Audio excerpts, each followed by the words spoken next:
everyone, and welcome to our spoiler review. Oh, our spoiler review for episode 7 of House of the Dragon.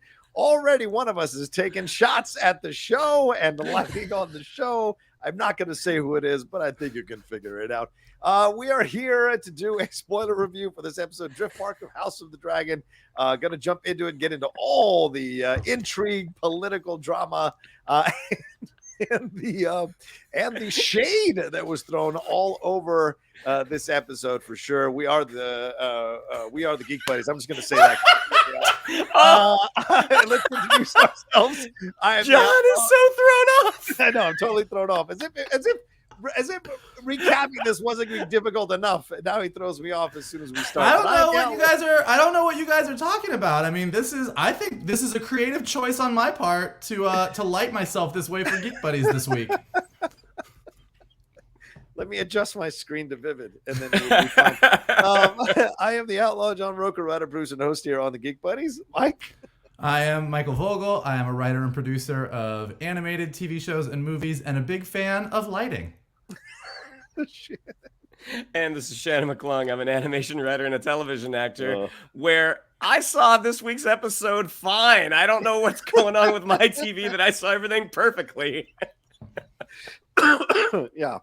And clearly there were some complaints for people who had issues watching the episode and certain scenes rather in the episode that were a little dark, but I didn't have a problem. I like when things are a little bit darker. It's why I have an LG OLED, because I love blacks, the black colors on the TV and how it makes everything look a bit more richer, but clearly some people... I love that you two think that this is some kind of like mass, like just because I have an OLED too. Yeah, and it's clearly not a few people with their TV settings wrong. Like everybody in the world was like, I can't see. I'm thrilled you two can see it. Wait a minute. You're saying we're overstating it, but you just said everybody in the world. Who's the one overstating here? I am saying that when a significant enough, like, look, I thought at first, well, my TV settings must be off. But then I was like, well, I just watched Rings of Power. There was an entire nighttime battle. Yeah. That looked great. Like, I was like, no, this isn't a my TV thing. This is a this episode thing. Like, I've been watching, you're like, I love nighttime. I love the inky darkness of evening. Like, you're some kind of poet. I'm like, come on. I do. The lighting was bad in the episode. No way. It's a great episode. Those are professionals. I would not say that their lighting was bad, but you know, agree to disagree. And certainly there have been different opinions on this whole thing. I would agree. You know, you're probably right. It's not like Miguel Sapochnik had some other episode of TV that he directed that also got slammed for being too dark. This is clearly an isolated incident. Well, I don't take a couple incidents. Okay. Yeah, I mean, you're taking shots here. You're taking shots. All right. Anyway, let's move on. There's always too much time on this. We want to get into everything that went on episode 7. Driftmark here, and we want to give a big shout out to Carbon Health, who continues to power and sponsor us here on the Geek Buddies. Thank you, Carbon Health. You can clearly see their name up there on the screen. If you want to go and have any of your healthcare questions, concerns, or needs addressed by them, go to carbonhealth.com. They've got 100 plus locations all over the country, 80 plus locations in California alone, virtual care, in-person care, and they even have an app you can download so you can find your nearest Carbon Health center there. Maybe you need some urgent care. You can go and download that app, have a doc in your pocket. So go to carbonhealth.com right now. All right. Get those eyes checked. Get those eyes checked at Carbon Health, y'all. Boy, this is going to be the whole episode. All right. Episode 7, Driftmark. Mike, overall thoughts, because I'm going to do my best to break things down quickly so we can talk about it, because a lot of drama happened. But Mike, overall thoughts on episode 7? I mean, like, lighting issues aside, a lot of shit went down in this episode. It was thrilling. Like I said on Twitter, weddings might be dangerous in Westeros, but funerals are fucking wild. It was bonkers. I mean, I thought that this episode was great in that it paid off so much. Like, everything that's been going on with Rhaenyra and Alicent, I mean, just bubbled over the surface. The Rhaenyra Daemon stuff kind of came to a head. Everything with the kids came to a head. Like, there was just so much happening in this episode. With all of the pieces, we talk about it all the time, like with all the pieces moving all the places that they've gone, and then with the 10-year jump and seeing where everybody was, this episode was just like pure over the top soap opera dramatic payoff. Like it was just one thing after another thing after another thing. It was holy shit, holy shit, holy shit. Holy shit. Oh, okay, no, I'm not as upset as I thought I was. That was a sweet ending. Like that was the arc of the episode. Yeah, fair enough. Shannon, episode 7, the thoughts on Driftmark. Really, really enjoyed it. As Vogel said, this was an episode of payoff, and I love characters making big decisions that fall within the realm of their character. Like sometimes when you get into these larger than life situations, to get to the next point, to get to the next event, you have to sometimes have characters make decisions that don't line up with their history. And thus far, everything is super supported. I really love the moments we got with Corlys and Rhaenys. I had no idea that the kids were going to throw down like they do. Targaryen kids are just assholes. Just so much fun to watch. Just very, very enjoyable. Yeah, I like this episode a lot. I think they call this a bottle episode for you two writers. I think you can school me on that. It felt like a bottle episode, but it felt like one of those spike bottles of alcohol, because by the end, you're like, what the hell is going on? What have I just drank, for God's sakes? Why is everything blurry and I can't see certain scenes? So I enjoyed the hell out of this episode, though, from top to bottom. Loved the acting here. Loved the writing here. There was so much being said when people weren't speaking. It was incredible. I mean, I loved that. And then the changes, we got some new dragons involved in this as well. We got to see Aemond connecting with with Vhaegar, the older dragon. So that scene was so captivating. The CGI, the special effects on that was incredible. And then by the end, of course, we have that marriage, which really signifies so many things, and a nice twist that isn't in the books. So clearly they know how to read the room and make certain decisions that they think will keep them from a shitstorm of social media fire for a week for sure, and made a very interesting decision. Once again, this is a spoiler review, so if you haven't watched the episode, now's the time to turn back. We're going to dive into all of it right now. All right, right off of the bat, we every character is here for the burial of Laena. We are at the island of Driftmark, the seat of the House of Valyrium. Lord Corlys is there. Lady Rhaenys is there. Daemon is there, giggling his butt off for some reason. We also have Rhaena and Baela, who are Laena's kids. I'm not going to call them Daemon's kids, even though they are Daemon's kids. He could give two shits about those children. Then we have, as I said, we have Rhaenys and Corlys. Her uncle Vaemond is there. Her brother Laenor is there. Laenor's wife Rhaenyra, and their kids, Jason, Luke, the King Viserys, the Queen Alicent. Their kids. Yeah, their kids. Yeah, right. Aemond and Helena are there, the kids for Alicent. Otto Hightower, who is all of a sudden Hand of the King. I guess we're missing a scene. Maybe there's a deleted scene where Otto showed up there. Sir Criston Cole is there as well.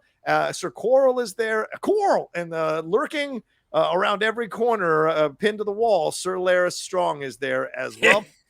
Sneaky little shithead. Vaemond that gives the eulogy in Valyrian. He mentions how Valyrian blood is and will never be thin. And certainly there are looks being exchanged as Vaemond is taking this eulogy to take certain veiled shots at people who are in attendance, which causes Daemon to giggle. Rhaenyra goes to speak to her son, Jake, to offer sympathy to Rhaena and Baela as they are cousins. Alicent and Criston look on like a couple of mean rich kids in high school. Jace wants to offer sympathy to the Strongs instead because he knows that his dad is actually Harwin Strong, but goes over anyway to try to clumsily and awkwardly offer some sympathy. We see Alicent's daughter, Helena, composing some incantation over a spider. She says, hand turns loom, spool of green, spool of black, dragons of flesh, weaving dragons of thread. For those of you who know, the Civil War is coming. One side is green, one side is black. Aegon is criticizing Helena, but we find out that Aegon has actually been betrothed to his own sister, Helena, and Aemond says he would gladly be betrothed to her if only to keep their Targaryen blood pure. All right, so Aemond is a white supremacist. You got to love it. Aegon runs off to get more drink from the serving woman with a simple wench, drink.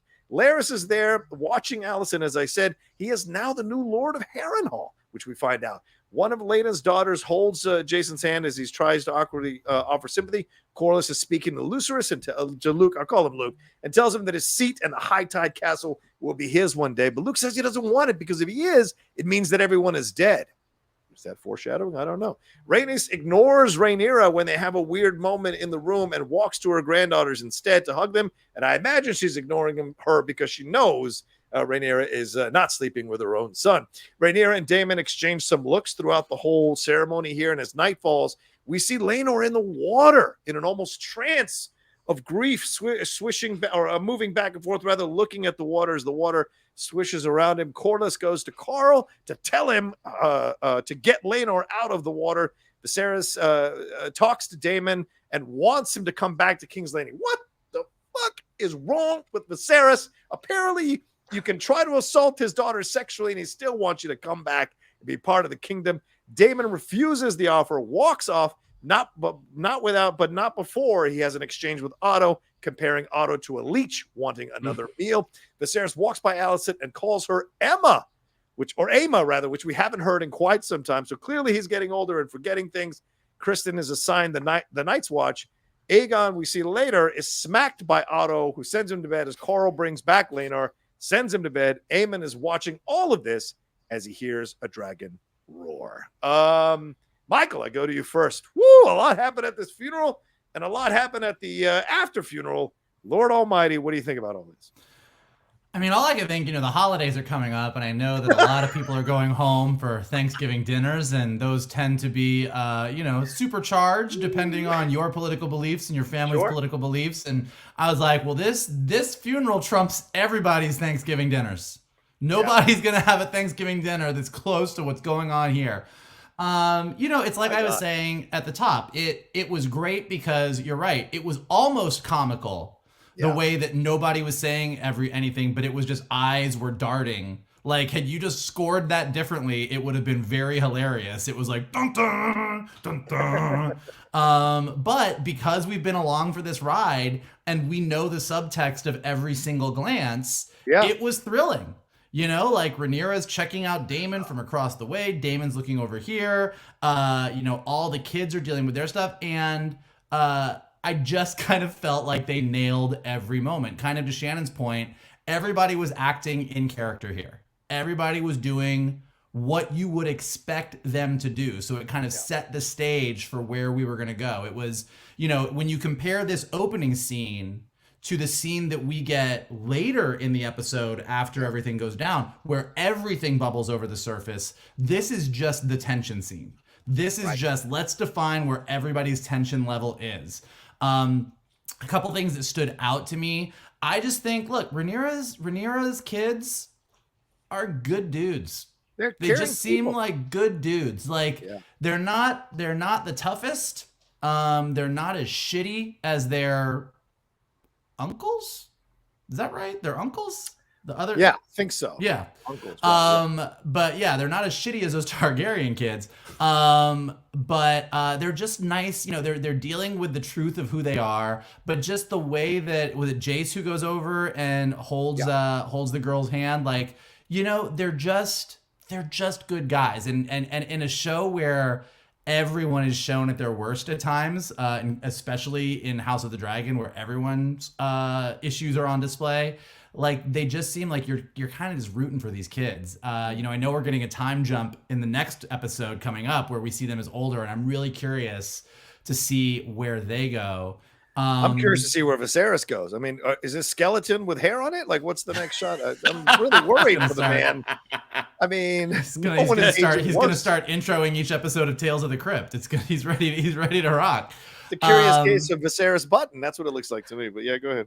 But you are, and again, just Viserys is just so ineffectual, and you kind of just see how his inability to want to get in front of these issues, his inability to your point, his inability to put his foot down with his brother, his inability to sort of deal with the truth that everybody can see about his grandchildren is what's going to lead to all these issues when he finally one day decides to leave this earth, which he probably should have done a good time, like 3 episodes ago. Otto coming back in, that you guys have more issues with some of the jumps that they're making in House of the Dragon than I do. Like, I kind of feel like, it was, Viserys seems like a pretty loyal guy. He got in a big fight with Otto, but just as he went over to Daemon and was like, hey, I know that I kind of had my foot on your throat and threatened to kill you if you ever came back, but why don't you come back? This seems like the guy that when his hand is gone is going to be like, Otto was a pretty good hand. He's not the guy that buys the new couch. He goes and sits on his old comfortable couch. So that doesn't strike me as too out of character. that tracked for me. That's good.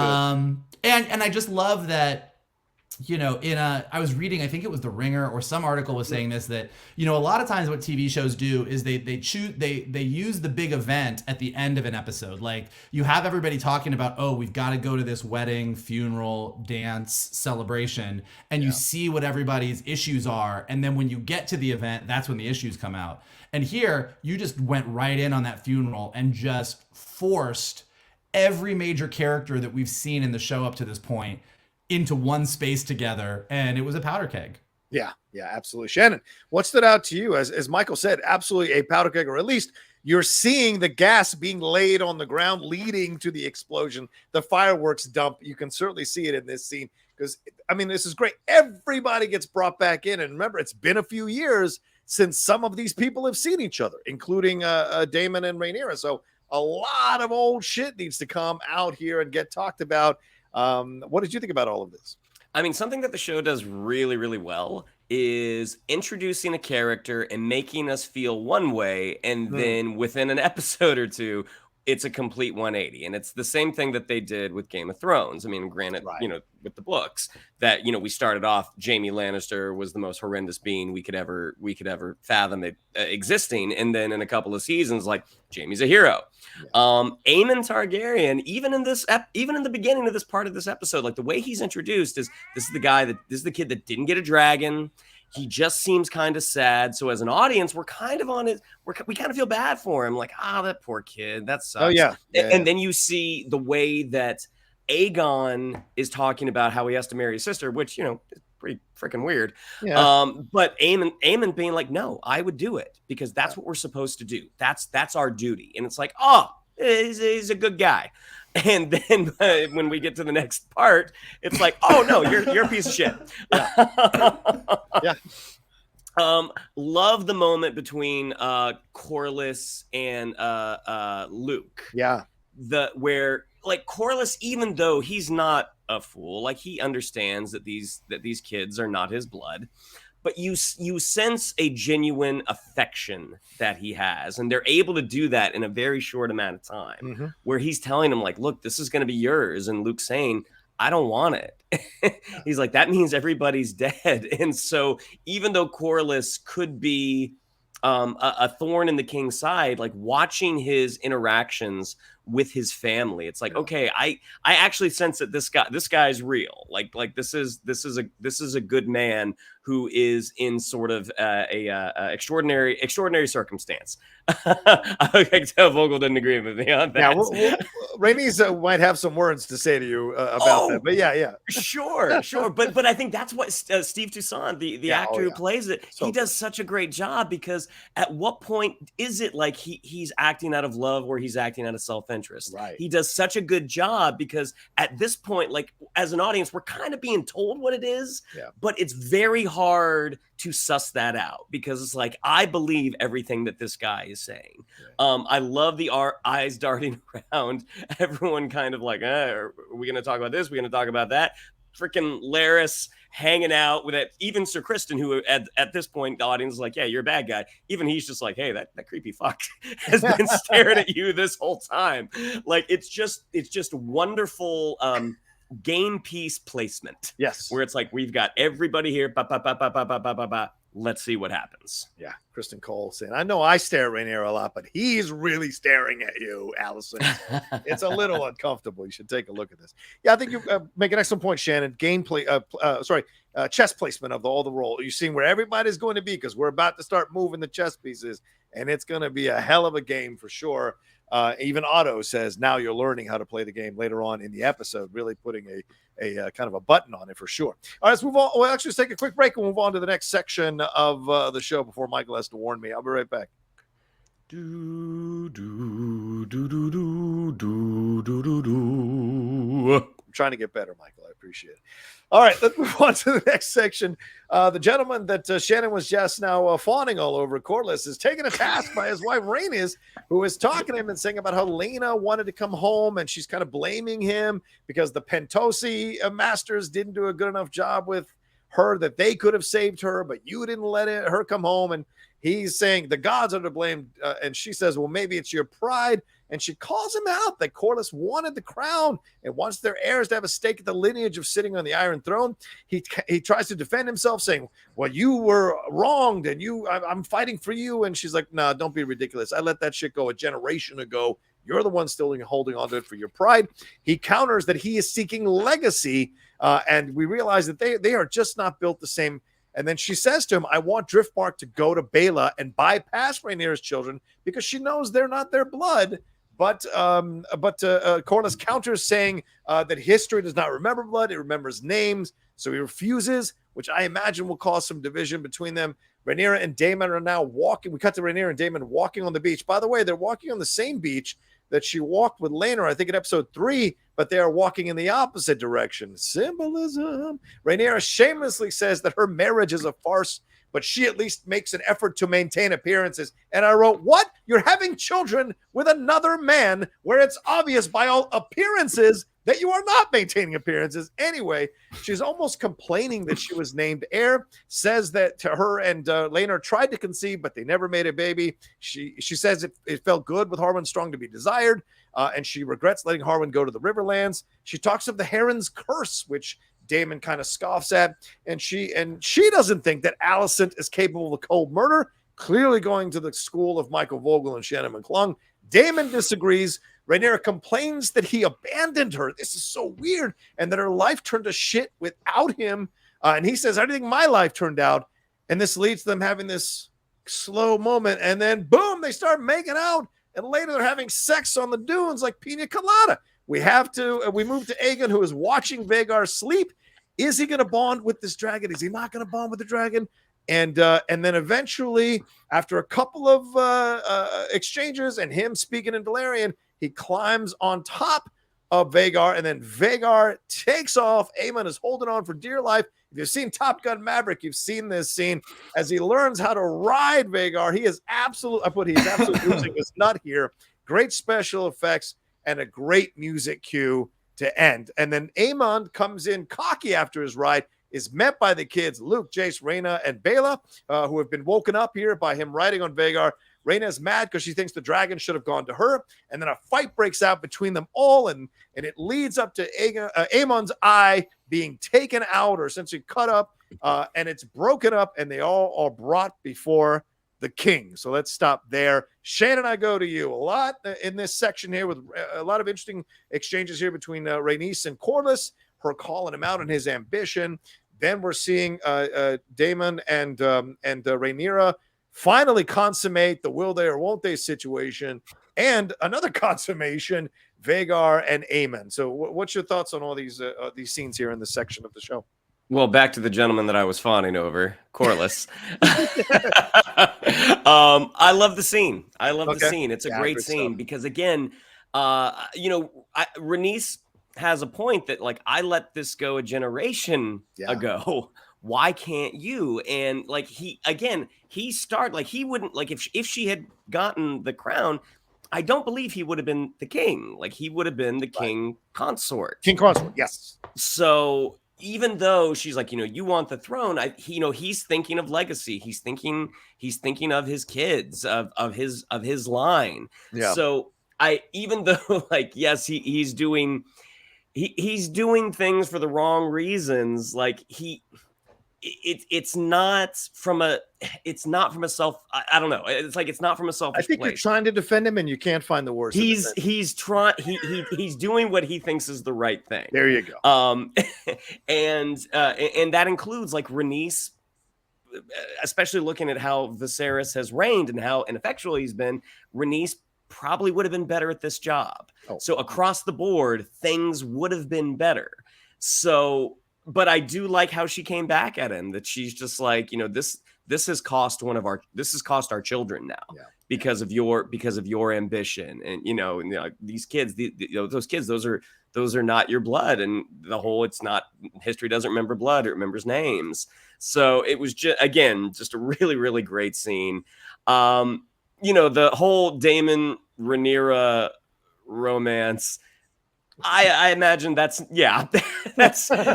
not meant to make the audience comforted. Yeah.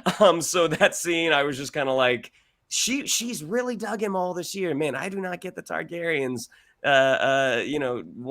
marrying within the family. Like, that just does not, that just that doesn't check all the boxes for me. So, but I mean, it's making great drama. And then for a moment, the way it was shot, because again, I saw everything perfectly clear. At first, I thought Aemond was watching them, and I was oh boy, it looked like here that we go. Yeah. But then that bonding moment with the dragon, because it didn't occur to me like, oh wait, you shouldn't be doing this. This should go to one of Laena's daughters. Right. But like that moment of, oh, is he going to be able to do this? It reminded me of How to Train Your Dragon with Toothless and Hiccup right at the beginning, but a much more extreme version. But watching the whole flight scene, like, that was very, very well done. It's like, oh, good for you, kid. You got your dragon. And then the shit just hits the fan. Like, you see someone that like fate starts to go their way for just a second, and then they reveal who they truly are, which is a gigantic piece of shit. And granted, like, the fact that the whole pig incident, he's blaming that on his nephews. Yeah, on his uncles, nephews, his nephews. He full on is blaming his nephews and not his older brother. Right. And then just watching these kids throw down. I mean, I really thought, who is Baela? Baela's the oldest daughter, yes, right? Baela, yeah. Okay. I really like the moment that she cold cocked him. I was like, oh my gosh, here we go. And you see, like, I don't think that Rhaenyra's kids, it's not that they're weak. He's an older kid. Yeah. He's trained longer. But you see the Strongs, like, they don't give up. Yeah. And so, the only reason that fight stopped was because of the Knights, because of Sir Harold coming in. Like, when push came to shove, a strong kid will take your eyeball. Yeah. So I think when everyone is sort of is matured and is physically on the same level, my sense, and again, I don't know the books, my sense is that the strong kids are going to be difficult to handle. Yeah. But again, chess pieces, awesome, a lot of fun. Yeah, and a great illusion there. Him holding up, I think it was Luke he was holding up, and had the stone in his hand, essentially looking like he was going to bash him, just like Daemon bashed his first wife. So clearly in the Targaryen blood, stonings are in play always in a fight. So, or in an issue, you can resolve things in that certain way. Mike, so much in these scenes, the stuff that you could see. What did you think about these three scenes here in this section of the show here? What stood out to you? What really kind of grabbed your eye, or did you catch you? Well, not a lot grabbed my eye, but I do have a lot of thoughts. No, I mean, look, here's the thing about Corlys, where I don't fully agree with Shannon. I think I'm on like just the opposite side of the coin from Shannon. Like, yeah, Corlys, I don't think he's a bad guy, but I think he is not 100% authentic with his motivations. Like, does he think he loves those kids? Yeah. Is he going to treat them right? Yeah. He knows they're not his kids. Right. But like he says, nobody remembers blood. They remember the name. And all he really cares about is rising his house up in power. And he couches it really nicely. Oh, I'm doing it for you, wife, because you were wronged. Oh, I love these children. I don't care what anybody says. They're mine. None of that is genuine. And Rhaenys totally calls him out accurately on it. She was like, look, she was the one that was like, you putting Laenor in this position puts him in danger. You are putting our children in danger. You are putting our children in dangerous positions to try and elevate the house. And then as far as she knows, by the end of this episode, she's lost 2 of her kids. She's lost her 2 kids. So, and it's all because Corlys he's going to pretend that those are his grandkids all day long if those kids get on the throne. So he wants to give one of them his house and he wants the other one to be on the throne. He's trying to spread it all out. And I don't think that it's he really loves them, so he's turning a blind eye. I think he really wants that legacy, so he will turn a blind eye. I think that's what's really going on. And I think Rhaenys calls him out on it. I agree with he's really likable. You want to like him. He does a better job than most of probably even convincing himself that he's doing things for the right reasons. But I think the reason that he's doing it is all pretty clear. Once we left that, things started to get very, very dark, and I turned off all the lights in my house and sat in the dark to watch what was happening next.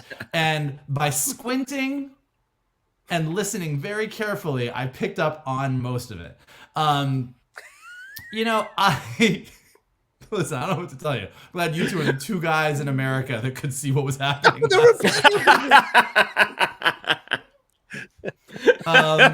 Maybe it's because both of these things were unholy union, so you had to watch them. You didn't want you to be. Maybe that's what it was.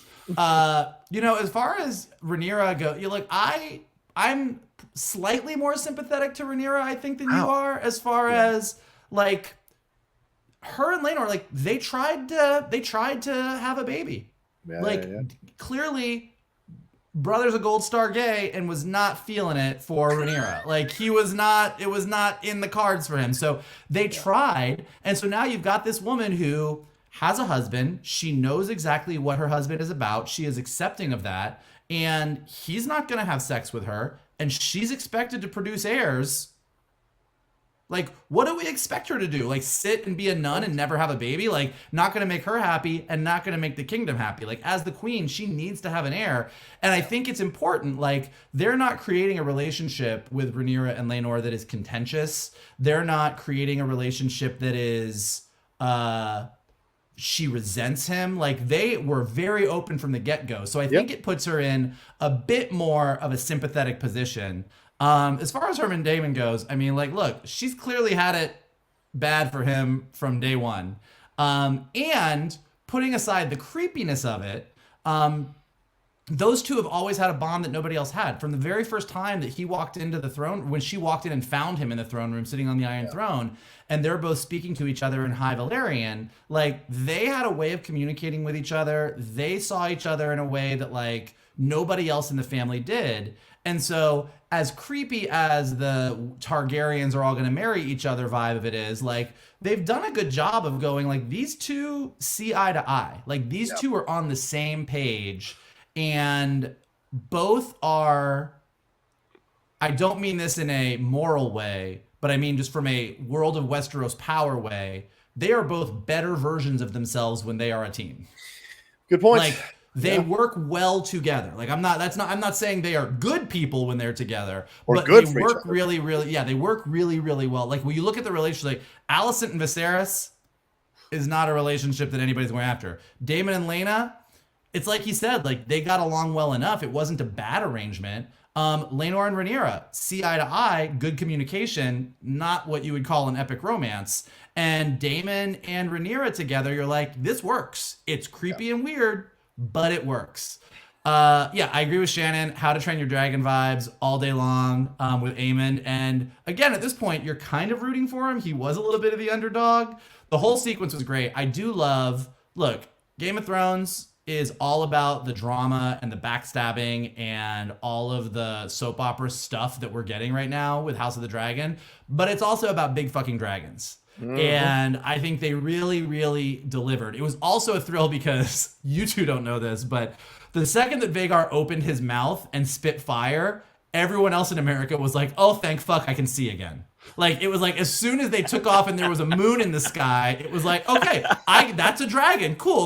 There was oh, thank Christ, that dragon can spit fire because now I can see what's going on. So thank you. Thank you, Vhaegar, for that. And then, kid on kid violence. Who knew we wanted it, but we got it. And it was really, really something to see.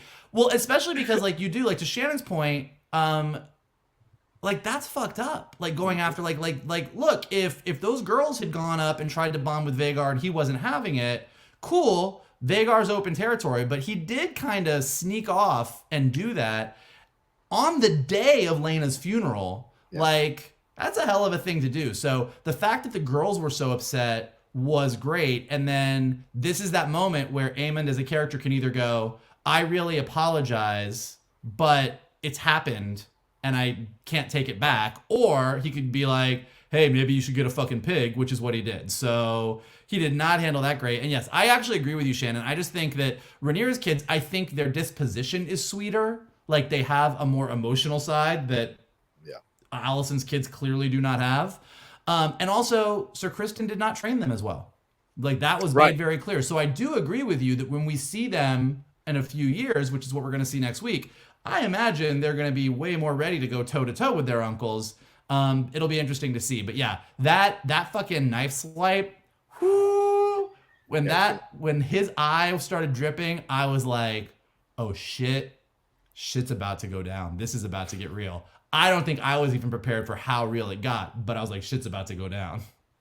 And Laena tried to warn him in the last episode. You'll lose an eye to get your dragon. She's like literally Nostradamus sitting around, and they all think she's crazy, and she's predicting everything that's going to happen, which is great.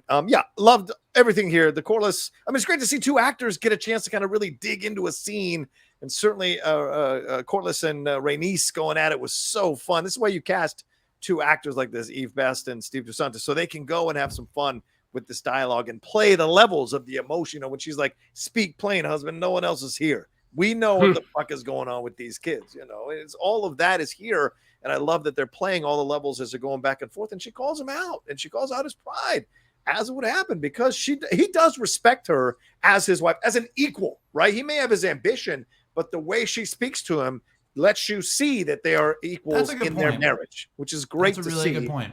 Yeah, and then he just walks off because she did call him out. He's probably grumbling somewhere about it because she was right, and he's probably mad about it because she was right, and I'm sure that's happened more than once in that relationship, for sure. So it was great to see that. But the Vhaegar thing is I think it's a microcosm of the world. The people who play by the rules more often than not are going to get fucked over by the people who don't. And both of the girls didn't want to bond with Vhaegar out of respect for their mother, out of respect for the funeral, and they got caught sleeping literally while Aemond went in there and bonded with Vhaegar. So it sucks, but in the world of Game of Thrones, you play by the rules, you die pretty quickly. You don't usually stick around for too long.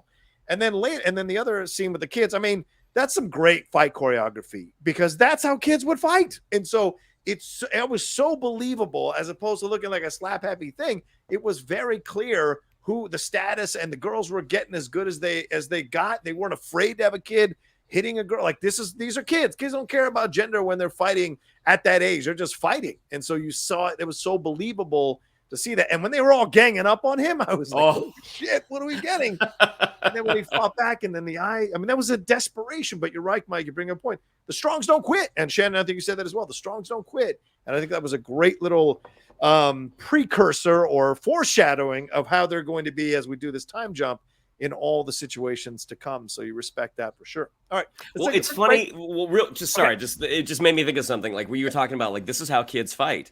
Yeah. Kids, and Aemond, I think, has grown out of that.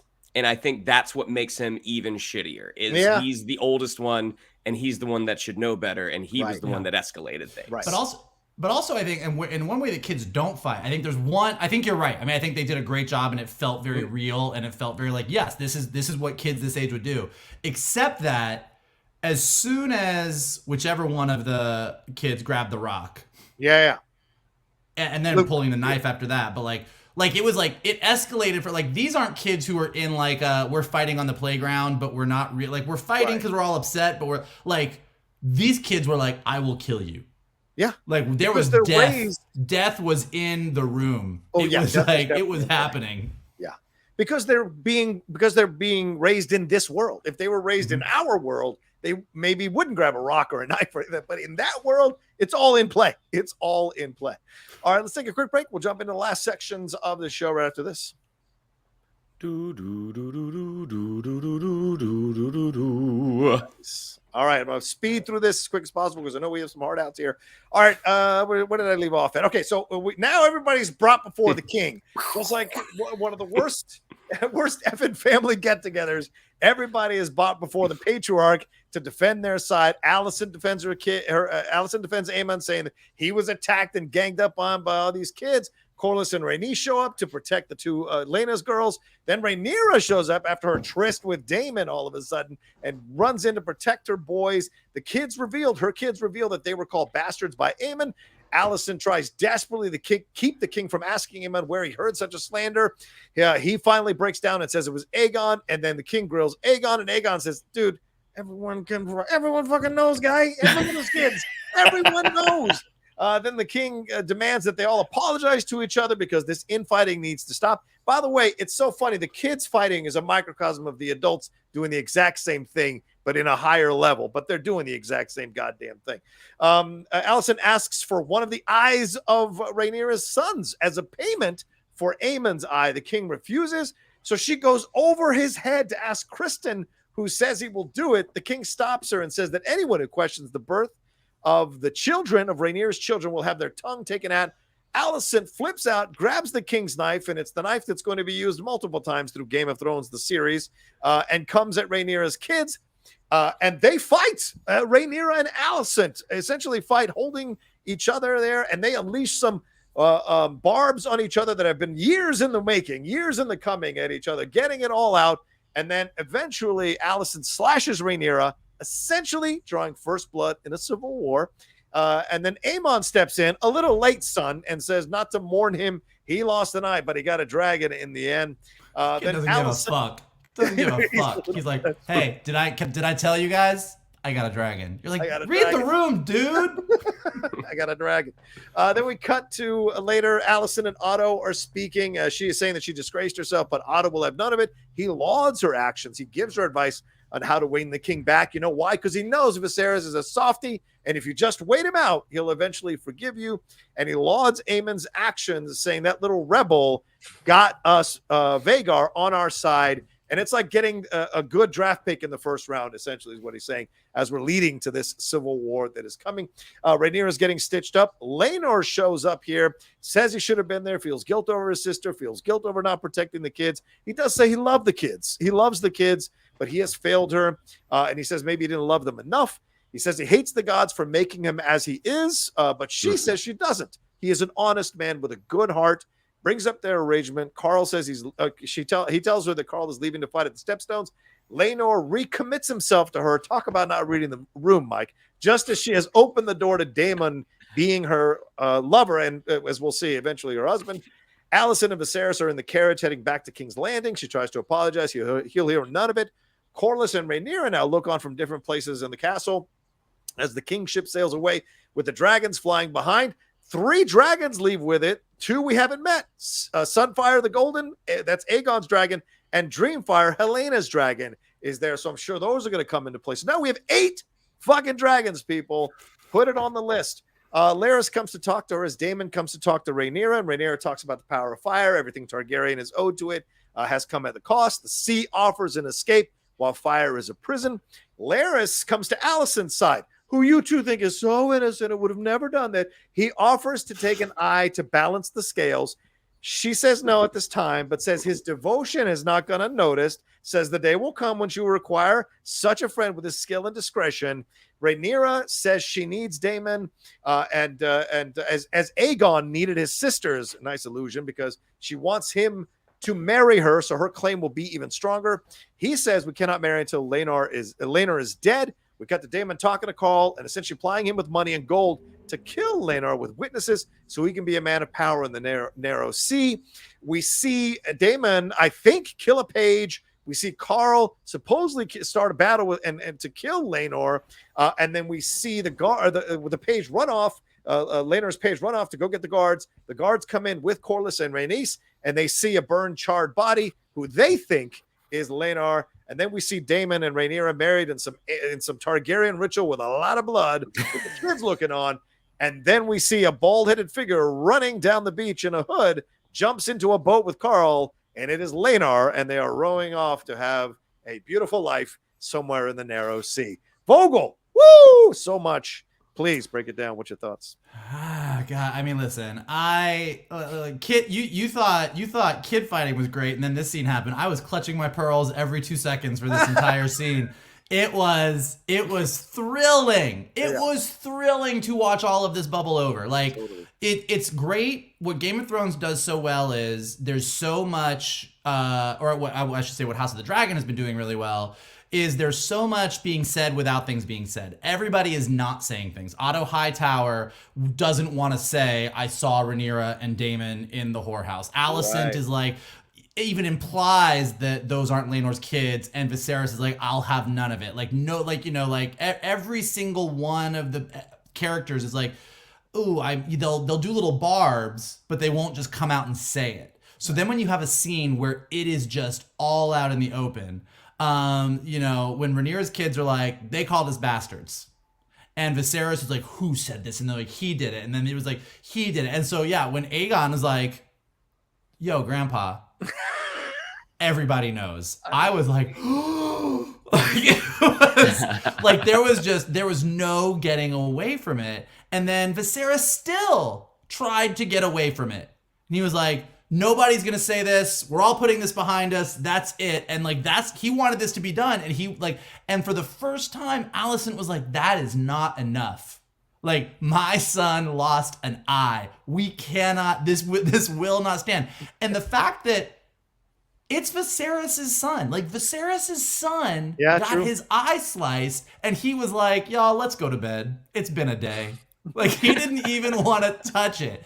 He was, and look, I know that, Johnny, you're not the biggest Alicent fan, and she's not a good person, but her son was permanently maimed. I think she's got a right to her husband chooses his daughter over his wife and his son. True, very true. Like you know, it is clear to me why she lost her shit in this scene. Oh, absolutely. Like, she absolutely, it was a crazy move, but it was absolutely justified in that moment because Rhaenyra, you know, like, to your point, walks in after sleeping with her uncle, gets mad at everybody for calling her bastard children bastards. And then when dad is like, all right, let's speak no more of it, she's like, thank you, father, let's all go to bed. And Alicent is like, did everybody take fucking crazy pills? Now, I do think, Sir Criston doesn't say he'll do it. Sir Criston says, like, even Sir Criston, the line I believe he says is, she was like, you're sworn to me. And he's like, I'm sworn to protect you.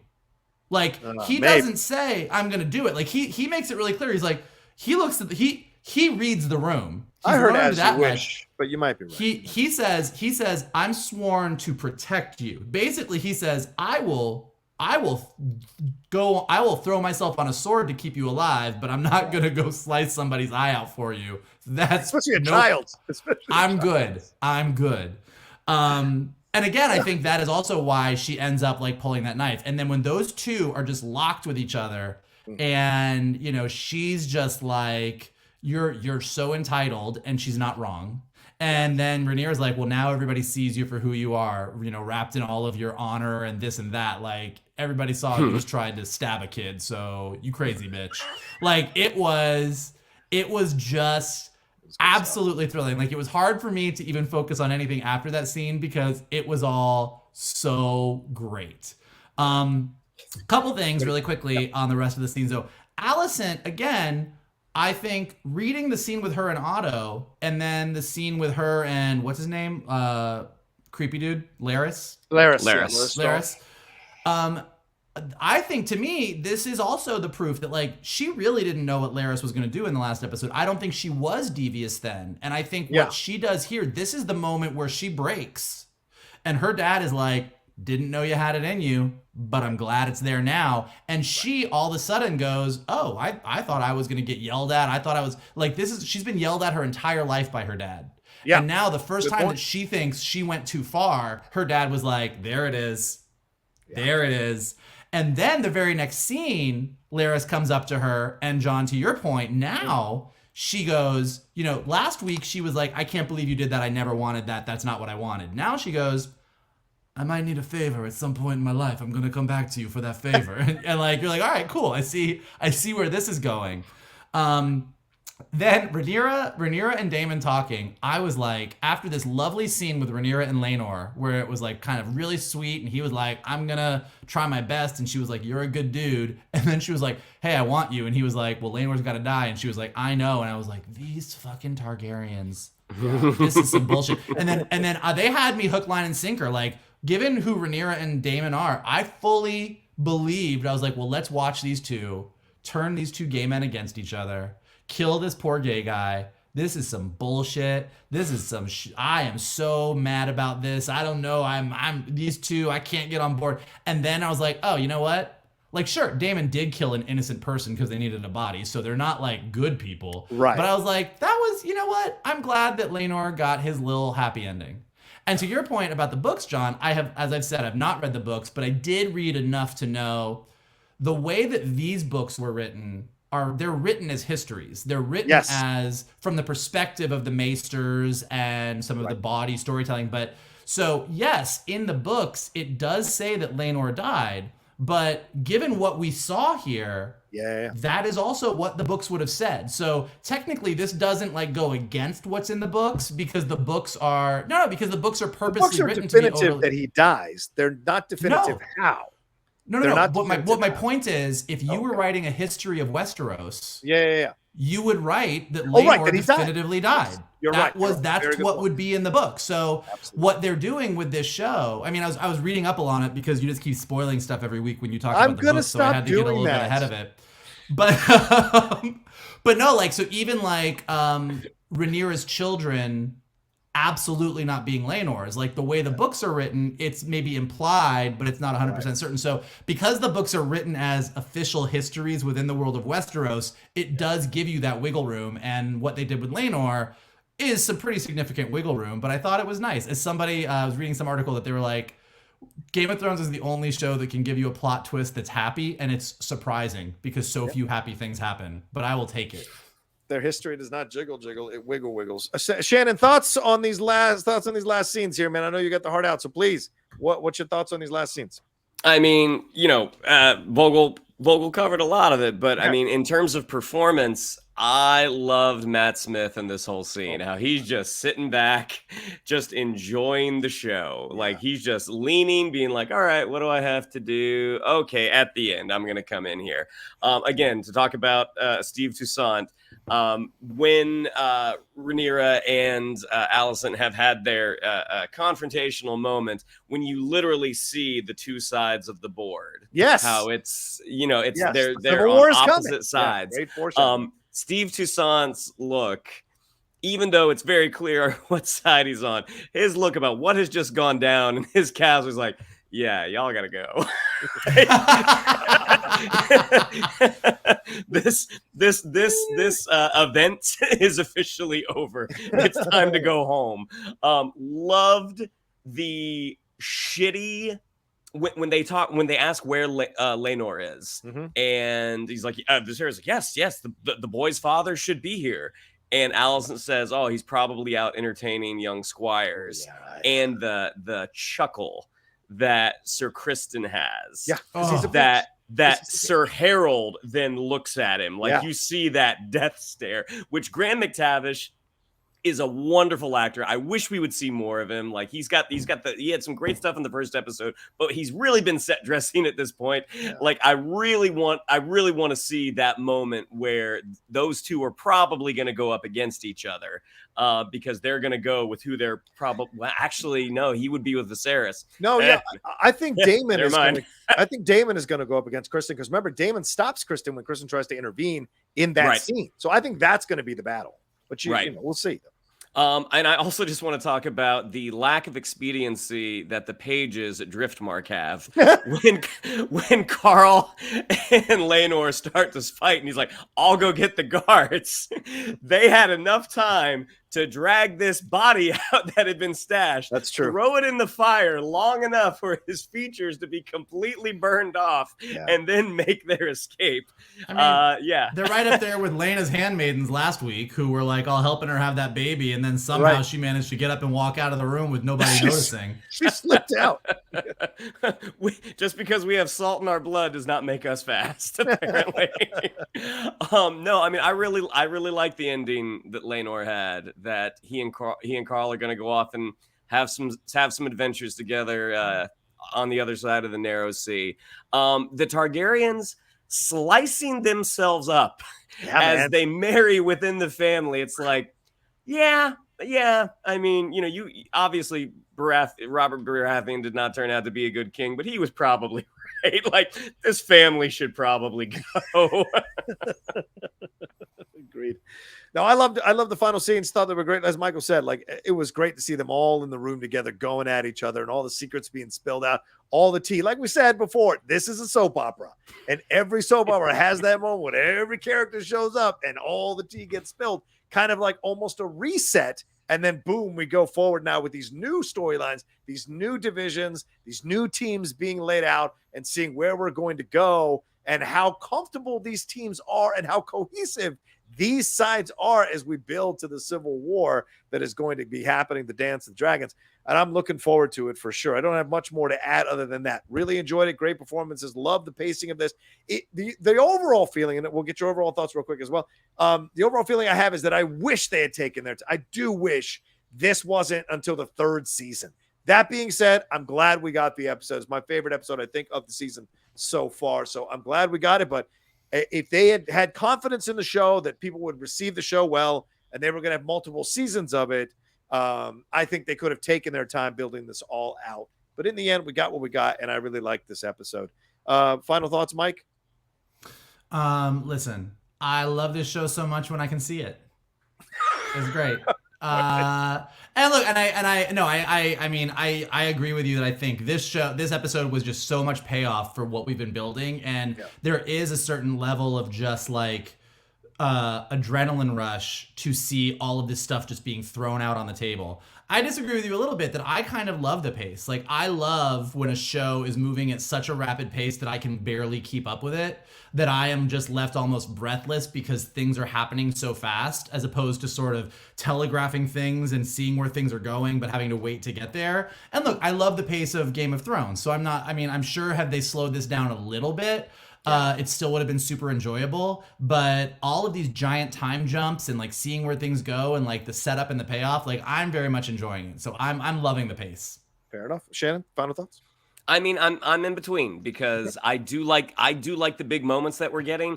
I miss some of the moments that we're not getting. Like, I would really like to have seen that conversation with Viserys and Otto when Otto becomes the Hand again. There's so many little things that I'm like, that would have been a great moment. That could have been a great scene. That could have been a great storyline.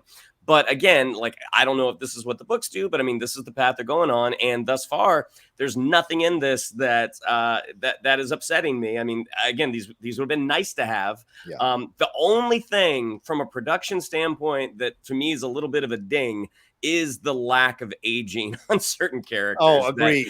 It's been over a decade and Otto looks exactly the same. Whereas, we've had kids grow up. We've had cast changes. Like, you got to put some gray in that guy. You got to put more gray in that guy's hair. Yeah. Like, he needs to age a little bit. It is an odd choice to go, we are going to so extremely age certain characters, and other characters were doing literally nothing. Even the older character, like Sir Harwin, looks the same as he did in the first episode we saw him in. So it's just kind of mind blowing on who they're choosing to age and not. Yeah. All right. Well, there you go. Thank you all so much for watching this spoiler review for episode 7, Driftmark, here on the first season of House of the Dragon. Shannon, what do we have to tell them? Yeah, if you'd like to follow us on social media, on Twitter, it's @geek_buddies, on Instagram at @the_geek_buddies. If you'd like to follow me on social media, on Twitter, it's @Shannon_McClung, on Instagram at Shannon the Geek Buddy. If you would like to follow Mr. Vogel, it is @MKToon. If you would like to follow Mr. Rocha, it is @the Rocha Says. Mikey. Hey, if you like looking at all of our smiling faces, we'd like to keep the lights on, unlike Game of Thrones. And here is how you guys can keep us in the light. You can hit that like button below. You can subscribe to Johnny's Outlaw Nation page. Leave your comments below. Let us know what you thought of this episode. Let us know what you thought of the lighting. I know Shannon and Johnny have their opinions. Let us know what you thought about it. If you are listening to us on a podcast, take a minute and leave us some comments, leave us some stars so that we go up in the rankings so more people can find us.